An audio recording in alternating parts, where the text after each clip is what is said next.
یا اللہ.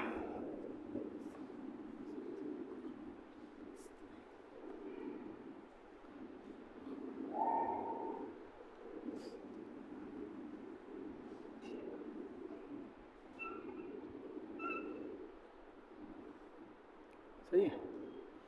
موبائل ایسے کیوں لگ رہا ہے مجھے؟ نہیں یہاں سے ایسا لگ رہا ہے تو نے یوں فوکس کیا ہوا ہے.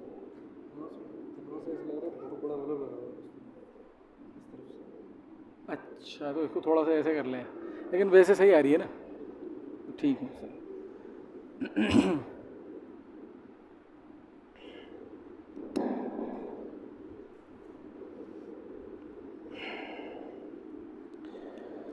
یا اللہ معاف فرما دیجیے. نحمده ونصلي على رسوله الكريم. اما بعد فاعوذ بالله من الشيطان الرجيم. بسم الله الرحمن الرحيم.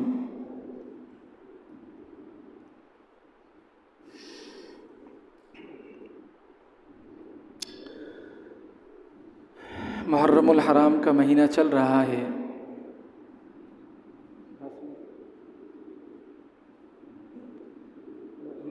بٹن ہے نا تین، ان تینوں کو بند کر دو.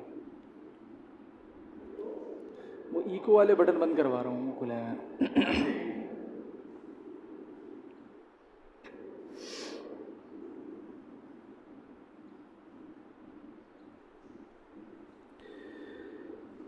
محرم سے بند کرنا، کھول دیا. محرم سے اسلامی سال کا آغاز ہوتا ہے.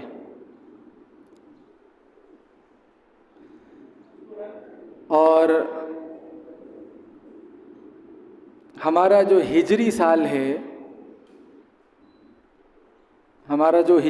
ہے وہ محرم سے شروع ہوتا ہے. حضرت عمر رضی اللہ عنہ کے دور میں جب اسلامی حکومت پھیل گئی اور خطوط جانے لگے، فرامین جانے لگے،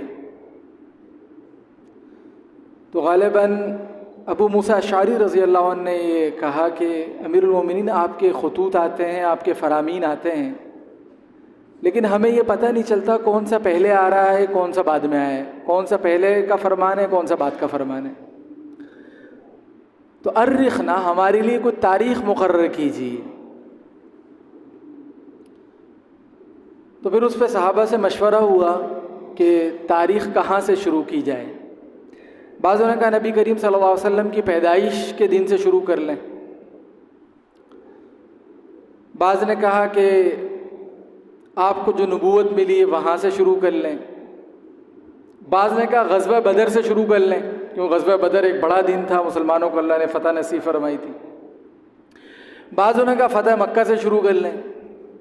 حضرت علی رضی اللہ عنہ نے رائے دی کہ نہیں، اس کو شروع کریں ہجرت سے، تو اس کو پسند کیا کہ ہجرت واقعتاً اسلامی تاریخ کا ایک بہت بڑا باب ہے. ہجرت سے بہت سارے نئے دروازے کھلے اور نبی کریم صلی اللہ علیہ وسلم کی جو بعثت کا مقصد تھا وہ پورا ہوا. بعثت کا مقصد تھا لیظہرہ علی الدین کلہ، هو الذی ارسل رسولہ بالہدی ودین الحق لیظہرہ علی الدین کلہ. اللہ تعالیٰ نے اپنے رسولوں کو مبعوث اس لیے کیا تاکہ اللہ تعالیٰ اپنے دین کو تمام دینوں پر غالب کر دے. اور ایک اور جگہ فرمایا اللہ تعالیٰ چاہتے ہیں کہ اللہ تعالیٰ حق کی ضرب کو باطل پر لگائیں، فَيَدْمَغُهُ فَإِذَا هُوَ زَاهِقٌ، اور اس ضرب سے وہ پارا پارا ہو جائے، پاش پاش ہو جائے. اللہ تعالیٰ یہ چاہتے ہیں. ہر نبی کا طریقہ کار الگ ہے. ہر نبی کو اللہ تعالیٰ نے الگ قوم میں مبعوث کیا. ہر نبی کے ذمے الگ طرح کے کام تھے. ایک ایک کامن چیز کہ بھئی توحید کی دعوت دینی ہے، انسانیت کو گمراہی سے نکالنا ہے، وہ تو سب کو تھا، لیکن دعوت کا طریقہ کار کیا ہوگا، دعوت کیسے دی جائے گی، لوگوں تک پیغام کیسے پہنچایا جائے گا، یہ الگ ہے۔ حضرت موسیٰ علیہ السلام کا طریقہ دعوت الگ ہے، وہ امت اجابت کی طرف بھی مبعوث ہیں، امت دعوت کی طرف بھی مبعوث ہیں، بنی اسرائیل کی طرف بھی مبعوث ہیں، فرعون کی طرف بھی مبعوث ہیں، اور فرعون کے پاس جاتے ہیں، اس سے کہتے ہیں کہ بنی اسرائیل پہ تو بہت ظلم کر رہا ہے، اس کو ظلم سے آزاد کر۔ حضرت عیسیٰ علیہ السلام کا طریقہ دعوت الگ ہے۔ ایک اور اس میں ایک واقعہ یاد آ گیا، حضرت عیسیٰ علیہ السلام اور حضرت یحییٰ علیہ السلام یہ دونوں ایک ہی زمانے کے ہیں۔ تو حضرت عیسیٰ علیہ السلام جو ہے وہ حضرت یحییٰ علیہ السلام ہر وقت روتے رہتے تھے۔ عجیب، بعض لوگوں پہ غم وہ طاری ہوتا ہے، یہ کیفیت ہوتی ہے، بعض لوگوں کو رونا بہت آتا ہے۔ آپ نے دیکھا ہوگا بعض اوقات شب قدر کی مجلس ہو یا کوئی خاص قسم کی مجالس ہو، بعض لوگ بہت روتے ہیں، اور بعض ایسے ہوتے ہیں وہ بولتے ہیں یار پتہ نہیں میرے کو رونا ہی نہیں آ رہا ہے، ہوتا ہے نا ایسا، بعض رونا ہی نہیں آتا بیچاروں کو۔ اور یحییٰ علیہ السلام بہت روتے تھے اور عیسیٰ علیہ السلام ایسا خاص نہیں روتے تھے، تو دونوں کی ملاقات ہو گئی۔ تو یحییٰ علیہ السلام نے عیسیٰ علیہ السلام سے کہا کہ آپ روتے کیوں نہیں ہیں، آپ کو رونا چاہیے اللہ کے غم سے۔ تو اور عیسیٰ علیہ السلام نے کہا آپ تو اتنا روتے ہیں، لوگ ڈر جائیں گے، لوگ آئیں گے نہیں دین کی طرف، لوگ بولیں گے دیندار بن کے تو روتا ہی رہے گا آدمی۔ تو ظاہر بات ہے نبیوں کا جب آپس میں معاملہ ہو تو صلح کون کرائے گا؟ اللہ تعالیٰ نے فرشتہ بھیجا، اللہ نے فرشتہ بھیجا، اور اس نے یہ کہا کہ یحییٰ علیہ السلام سے کہا دیکھیں آپ رویا کریں لیکن تنہائیوں میں، لوگوں میں بیٹھ کر ایسے رونے سے لوگ مایوس ہو جائیں گے، لوگ کہیں گے کہ اللہ تعالیٰ اتنے زیادہ، یعنی اللہ کا خوف اتنا زیادہ ہے کہ آدمی روتا ہی رہے، پھر تو دنیا کے کام کا ہی نہیں رہے گا۔ آدمی بیوی کے پاس جا رہا ہے روتا ہوا جا رہا ہے، بیوی بولے گی بھائی میرے پاس کیا کرنا ہے، تو آدمی روتے رہے گا۔ اور عیسیٰ علیہ السلام سے کہا کہ بھائی آپ بھی رویا کریں تنہائیوں میں، اور لوگوں کے درمیان آپ ہنستے ہیں، ٹھیک ہے۔ تو یہ نبیوں کا انداز الگ ہے، جب نبیوں کا انداز الگ ہے تو اللہ والوں کا انداز بھی الگ ہے۔ بعض اللہ والے مالدار ہوتے ہیں اور بعض بالکل غریب ہوتے ہیں، آدمی بولے یار یہ کون سا، حضرت مولانا مسیح اللہ جلال آبادی رحمۃ اللہ علیہ بڑے بزرگ گزرے، تو ان کے پاس جو ہے وہ کوئی کسی کو پکڑ کے لے گئے، مرید، ایک ان کے مرید تھے، وہ کسی کو پکڑ کے لے گئے۔ عصر کے بعد کا وقت تھا، تو حضرت جو ہے وہ بادام کاجو وغیرہ یہ کھا رہے تھے۔ اب وہ جو مرید تھا اس نے وہ جو جس کو دوست تھا، مرید کا دوست، واپس آ کے کہنے لگا بولے تمہارے حضرت کوئی پیر ہیں، یہ کوئی حضرت ہیں؟ تو کیا ہو گیا بھائی؟ وہ تو کاجو بادام کھا رہے تھے۔ پیر تو وہ ہوتا ہے جو رات کی سوکھی ہوئی روٹی پانی میں بھگو کے کھاتا ہے۔ ٹھیک ہے وہ بھی ایک معیار ہے، لیکن اللہ نے اگر کسی کو دیا ہے اور وہ استعمال کرتا ہے تو اس میں کون سی عجیب بات ہے؟ ایک ہندوستان کے بزرگ گزرے ہیں، حدیث پڑھاتے تھے، تو حدیث پڑھانے کے لیے روزانہ 2 عطر کی شیشیاں لگاتے تھے، اور اس عطر کی شیشی کا اس زمانے میں خرچہ، یہ میں بتا رہا ہوں آپ کو 1920-30 کی بات ہے، یہ مشکل 3 روپے روزانہ تھا۔ یہ 3 روپے اتنے ہیں جیسے کہ آج 50,000 روپے ہو گئے۔ 3 روپے روزانہ کی خوشبو لگاتے تھے۔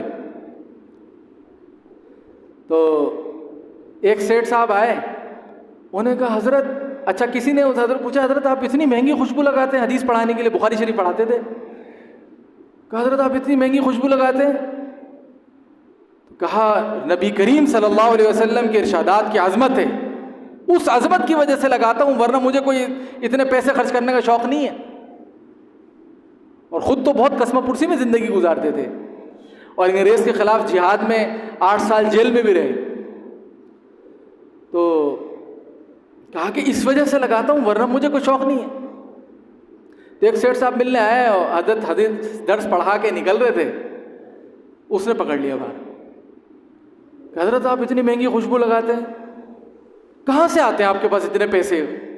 روزانہ 50,000 کی خوشبو لگا لیتے ہیں, کہاں سے آتے اتنے پیسے؟ تو کہا کہ اللہ تعالیٰ کروا دیتے ہیں انتظام. بولے پھر بھی کچھ تو ہوگا نا مولوی صاحب, کہیں سے تو آ رہے ہوں گے. بولے اللہ کرواتا ہے, مجھے نہیں پتا, کہیں نہ کہیں سے اللہ تعالیٰ خوشبو بھجوا دیتے ہیں میرے پاس. وہ کہنے لگا اچھا آج سے مولوی جی تمہارا سارا خرچہ میرے ذمہ ہے, ساری خوشبو میں دوں گا پورے سال کی. بولے تمہارے سوال کا جواب مل گیا تمہیں؟ اللہ والوں کی اپنی اپنی شان ہوتی ہے. تو عرض میں یہ کر رہا تھا کہ اللہ تعالیٰ نے نبیوں کو مبعوث کیا اور اس کا مقصد بیان کیا لِيُظْهِرَهُ عَلَى الدِّينِ كُلِّهِ, کہ اللہ کا دین تمام دینوں پر غالب ہو جائے. اللہ کا دین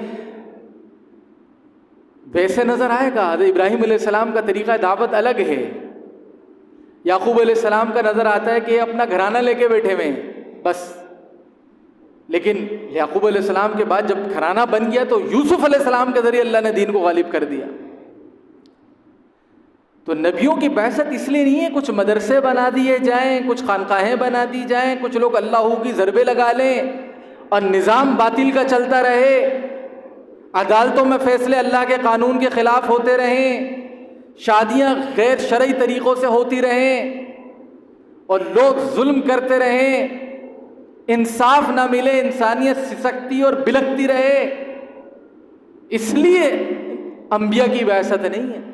انبیاء کی بعثت اس لیے تاکہ اللہ کے دین کو تمام دینوں پر غالب کر دیا جائے, اس لیے بعثت ہے. تو ہجرت جو ہے اس کا آغاز ہے. مکہ میں جو آپ کی دعوت ہے وہ بالکل ایسی ہے کہ آپ کبھی ایک دروازے پہ جاتے ہیں, کبھی دوسرے دروازے پہ جاتے ہیں, کبھی تیسرے دروازے پہ جاتے ہیں, کبھی اوقاس کے میلے میں جاتے ہیں, کبھی آنے والے سفیروں سے ملاقاتیں کرتے ہیں, کبھی آپ میلوں ٹھیلوں میں جاتے ہیں, کہیں اللہ لا الہ الا اللہ کی آواز لگاتے ہیں. لیکن 13 سال کی محنت سے کتنے آدمی مسلمان ہوئے؟ 70-72 آدمی, یا مشکل سے 100 آدمی مسلمان ہوئے, مرد و عورت ملا کے. لیکن جب آپ نے ہجرت کی اور وہاں پہ ایک حکومت بنی, لوگوں کو ایک آئیڈیل اسلام نظر آنے لگا, لوگوں کو یہ ہوا کہ وہ ایک متمدن, ایک بہترین زندگی نظر آنے لگی. اور آپ دیکھیے کہ صحابہ کرام پر اور نبی کریم صلی اللہ علیہ وسلم پر اتنا اعتماد تھا. مولانا ایک عالم ہیں, انہوں نے سیرت پہ بہت کام کیا, ہندوستان کے عالم ہیں, اور پہلی مرتبہ فرانسیسی زبان میں سیرت پہ کتاب انہوں نے لکھی تھی. ان سے پوچھا کہ حضرت آپ کو سیرت لکھتے ہوئے کوئی واقعہ ایسا ہو جس پہ سب سے زیادہ آپ نے بولا ہو کہ کیا بات ہے, جھرجھری آ گئی ہو اور آپ نے کہا ہو کہ کیا بات ہے؟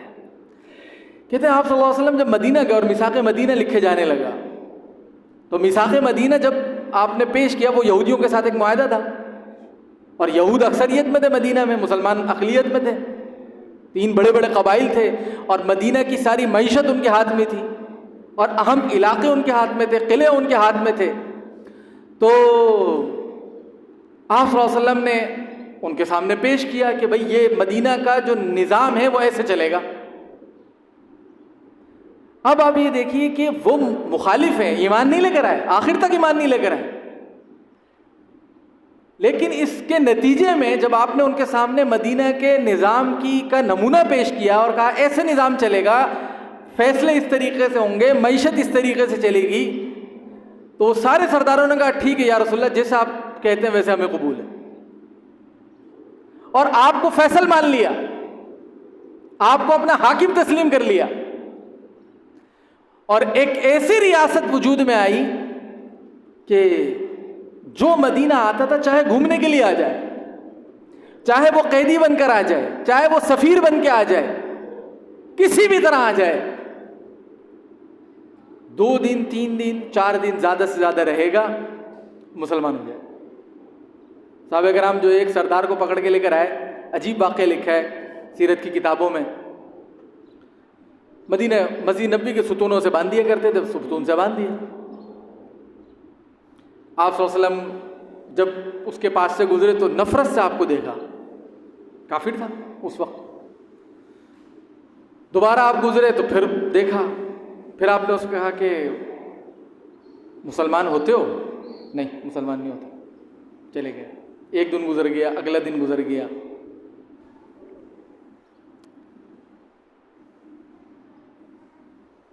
پتہ نہیں، میں بھول نہیں رہا، حضرت عمر کا واقعہ، حضرت عمر کے زمانے کا واقعہ تو نہیں ہے۔ بہرحال اس نے پانی بھی نہیں مانگا، پانی مانگا اس نے، تو وہ تھوڑا گھبرا رہا تھا، تو حضرت عمر نے کہا کہ بھائی پانی پی لو، تمہیں کوئی نہیں مارے گا۔ تو اس نے کیا کیا، پانی کا گلاس ایسے گرا دیا، پانی کا گلاس گرا دیا، اب پانی تو پیا نہیں، کہا اب تم مجھے نہیں مار سکتے۔ کتنا اعتماد تھا، اب تم مجھے نہیں مار سکتے۔ تو کہا کہ بھئی اس کو کھول دو، اس کے رسیاں کھلوا دی، بولا آزاد ہو تم، جہاں جانا چاہو چلے جاؤ۔ واپس گیا، تھوڑی دور گیا، پھر واپس پلٹ کے آیا، کہا مجھے کلمہ پڑھا دو۔ کہا تم نے جب ہم تم سے کہہ رہے تھے 2 دن سے جب کہ اسلام قبول کر لو، جب کیوں نہیں کیا؟ کہا اس وقت ہاتھ پاؤں بندھے ہوئے تھے، اس وقت مزہ نہیں تھا اسلام قبول کرنے کا، ہاتھ پاؤں کھلوانے کے بعد اب میں دیکھ چکا ہوں کہ تم کیسے لوگ ہو، اب اسلام لانے کے لیے آیا ہوں۔ تو محرم کا جو سب سے بڑا پیغام ہے، یکم محرم کو، پہلا پیغام ہجرت کا کیا پیغام ہے؟ لیظہرہ علی الدین کلہ، کہ اللہ کے دین کو غالب کرنا ہے۔ اللہ کا نظام چلے گا ہمارے گھروں میں، اللہ کا نظام چلے گا ہماری شادیوں میں، اللہ کا نظام چلے گا ہماری عدالتوں میں، اللہ کا نظام چلے گا ہماری پارلیمنٹ میں، ہر جگہ اللہ کا نظام چلے گا۔ کہیں یہ نہیں ہوگا نہیں ہماری برادری کا رواج نہیں ہے، نہیں، برادری کا رواج کیا ہوتا ہے؟ اللہ کی بات چلے گی۔ ہمارے دفتر میں تو ایسے نہیں ہوتا، ہماری کمپنی میں ایسا نہیں ہوتا ہے، نہیں، اللہ کی بات چلے گی یہاں پہ، اور اللہ کی بات سے بہتر بات ہو نہیں سکتی۔ آج دنیا میں ٹیسٹ کے طور پر، خدا کی قسم دنیا ترسی ہوئی ہے، پیاسی ہے۔ آج سے کچھ 4 5 6 سال پرانی بات ہے، وہ وال ڈاؤن اسٹریٹ ہے، کون سی ہے برطانیہ میں، جہاں سارے بینکوں کے دفاتر ہیں، وہاں پہ لوگ بیٹھے رہے ہیں، کئی ہفتے بیٹھے رہے کہ ہم تم سے تنگ ہیں تمہارے نظام معیشت سے۔ آپ اندازہ تو لگائیے کہاں جا چکے ہیں کہ ایک مزدور 8 گھنٹے 10 گھنٹے 12 گھنٹے نوکری کر کے روٹی نہیں کھلا سکتا ہے ایک آدمی۔ اور اسی طرح ہم پستے چلے جائیں گے اگر اللہ کے نظام کو زندہ نہ کیا۔ دنیا کے کسی خطے میں اسلامی نظام کو قائم کر دیجئے، انصاف کے نظام کو قائم کر دیجئے، اور پھر آپ دیکھیے دنیا کفر قدموں میں آ کے مسلمان ہوگی، پوری دنیا کفر، بالکل لوگ تنگ ہیں اپنے نظام سے۔ یہ نہیں ہے کہ امریکہ والے خوش ہیں، وہ بھی تنگ ہیں۔ دنیا میں سب سے خوشحال لوگ سوئٹزرلینڈ میں پائے جاتے ہیں، کوئی ایک آدمی غریب نہیں ہے۔ اور آپ کو بتاؤں سب سے زیادہ دنیا میں خودکشی کا جو ریشو ہے وہ سوئٹزرلینڈ کا ہے۔ لوگ تنگ ہیں اپنے آپ سے، کوئی خوش نہیں ہے۔ یہ جو باطلانہ نظام ہمارے یہاں قائم ہو گیا ہے، جس میں پیسہ سمٹ کے چند ہاتھوں میں آ گیا ہے، دنیا کی 80% دولت 5% لوگوں کے ہاتھ میں۔ کتنے؟ 5% لوگوں کے ہاتھ میں۔ دنیا کا سارا میڈیا 4 یا 5 کمپنیاں وہ کنٹرول کرتی ہیں، اور وہ یہودی ہیں دنیا کے سارے بڑے بڑے، وہ کہتے ہیں دے آر دا جنٹائلز، یہ سارے کے سارے جنٹائلز ہیں، ان کو کیا ہے؟ بس جیسے انسان گدھا پالا ہوا ہوتا ہے نا جو اس کو چلاتا ہے، تو وہ شام میں وہ بیچارہ مزدوری کر کے جو لے کر آتا ہے اس میں سے اچھا مالک لے لیتا ہے اپنا سارا کچھ، تھوڑی سی گھاس اس کو بھی ڈال دیتا ہے۔ یہ حالت ہے ہماری، آپ کچھ کر نہیں سکتے۔ حضرت حسین کی جو شہادت ہے وہ بھی یہی پیغام ہے، حضرت عمر کی شہادت ہے وہ بھی یہی پیغام ہے۔ حضرت حسین کیوں نکلے تھے؟ ابھی میں کل آ رہا تھا تو بڑا سا بینر پہ لگا ہوا تھا لبیک یا حسین۔ میں نے کہا لبیک کیا حسین والے سے کہو کہ حضرت حسین آ گئے ہیں اور تمہیں بلا رہے ہیں، آئیے حضرت حسین کے قافلے میں شامل ہوئیے۔ حضرت حسین آج کے دور میں آ جائیں تو کیا کریں گے؟ کیا آج کے یہ جو اس یزید سے بڑے یزید نہیں ہیں یہ جو آج بیٹھے ہوئے؟ ٹھیک ہے، آل رسول کے خلاف تلوار اٹھانے سے بڑا کوئی جرم نہیں ہو سکتا، یہ سب سے بڑا جرم ہے کہ نبی کے نواسے کو شہید کر دیا، لیکن حضرت حسین کا جو خروج ہے، وہ جو نکلے ہیں، وہ کیا لے کے نکلے ہیں؟ وہ خروج کیا تھا حضرت حسین نے باقاعدہ، کوئی ایسا نہیں ہے کہ دھوکے سے پکڑ کے مار دیا۔ بعض لوگ ہمارے یہاں ایسے بھی ہیں، وہ جا رہے تھے، وہ راستے میں ٹکراؤ ہو گیا، نہیں ایسی کوئی کہانی نہیں ہے، کسی تاریخی روایت سے بس ثابت نہیں ہے۔ حضرت حسین باقاعدہ جا رہے تھے، کوفہ کے 70,000 لوگوں نے حضرت حسین کی بیعت کی تھی، خطوط لکھے تھے، مسلم بن عقیل کے ہاتھوں حضرت حسین کو وہ خطوط ملے تھے، اور حضرت حسین جا کے ایک پریشر، یا تو یعنی اگر اتنے لوگ تیار ہو جاتے کہ حکومت کے خلاف بغاوت کر سکے تو بغاوت کرتے، اگر بغاوت ممکن نہ ہوتی تو کم از کم پریشر گروپ بناتے اور حکومت میں اصلاحات کرواتے۔ یہ مقصد تھا اس خروج کا کہ کوفہ جا کے فوج منظم کی جائے گی اور حکومت کے اوپر پریشر ڈالا جائے گا کہ حکومت کا نظام ایسے نہیں چلے گا، ایسے چلے گا۔ تو حضرت حسین کی شہادت بھی یہی پیغام دیتی ہے۔ تو اللہ کے نظام کو دنیا میں قائم کرنا ہے، کچھ نہیں کر سکتے تو کم از کم دل میں کڑھن تو ہو، اور جو اپنے بس میں وہ تو کریں نا۔ آپ کو شرعی طریقے سے شادی کرنے سے کس نے روکا ہے؟ آپ کو بہن کا حق دینے سے کس نے روکا ہے؟ آپ کی چھوٹی سی ایک دکان ہے، اس کے اندر آپ ٹھیک ہے حکومت نظام صلاحت قائم نہیں کرتی، آپ تو کر سکتے ہو دکان کا شٹر بند۔ آج کل تو ویسی جالیاں لگی ہوئی ہوتی ہیں۔ میرے ایک دوست ہیں، ان سے میں نے رمضان میں کہا، میں نے کہا یار اللہ کے لیے ہمت کرو، نماز کے ٹائم میں ورنہ کیا کرتے تھے وہ سارے نمازی ہیں، کرتے یہ تھے کہ ایک بھائی نے 2 بجے والی نماز پڑھ لی، ایک نے 2:15 والی پڑھ لی۔ میں نے کہا دیکھو اللہ کی برکتیں جب آتی ہیں جب دکان بند ہو تو ہمت کرو۔ انہوں نے ہمت کری، دکان کا شٹر بند کیا، باہر لگا دیا وقفہ نماز سے۔ مہینے بعد میں نے ان سے پوچھا، میں نے کہا بتاؤ سیل میں کتنا فرق آیا ایمانداری سے؟ کہنے لگے مولوی صاحب 1 روپے کا بھی فرق نہیں ہے۔ یہ شیطان بلا وجہ کا دھوکہ دیتا ہے۔ یہ کس نے منع کیا؟ آپ اپنے دفتر میں، آپ اپنی دکان میں نہیں ملازمین کہہ سکتے چلو بھائی سب جاؤ نماز پڑھنے۔ ابھی مجھے کسی نے بتایا سرحد کے اندر خواتین کھانا نہیں دیتی مردوں کو، اگر وہ فجر کے ٹائم میں گھر میں سوتے رہیں، گھر سے نکال دیتی ہیں۔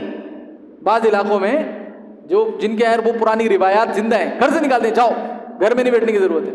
تو یہ اس سے کس نے روکا ہے؟ 5 فٹ کے جسم پہ اسلام نافذ کرنے سے کس نے روکا ہے؟